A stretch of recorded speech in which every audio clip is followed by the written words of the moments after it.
लाडक्या बहिणींचा हप्ता आता 1,500 रुपयांवरून 2100 रुपये केला जाणार आहे।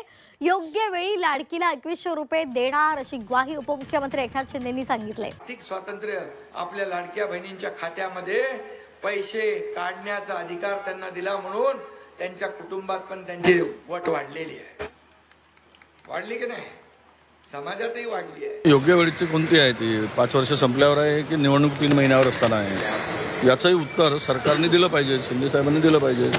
निवडणुका 3 महिन्यानंतर आहे म्हणताना निवडणुकीच्या तोंडावर 21 करणार दिलाय, जाहीरनामा दिलाय, महायुतीच्या पक्षाने घटक पक्षाने जाहीरनामा दिला। त्यामुळे निवडणुकीच्या काळामध्ये किंवा येणाऱ्या निवडणुकीपूर्वी तो जाहीरनामा पूर्ण करायचा असतो।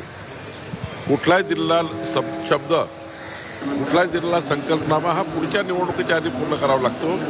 त्यामुळे योग्य वेळी आमचं सरकार आपला जाहीरनामा जो आहे पक्षाचा तो पूर्ण करेल आणि देवेंद्रजी एकनाथजी बसून विषय निर्णय करतील।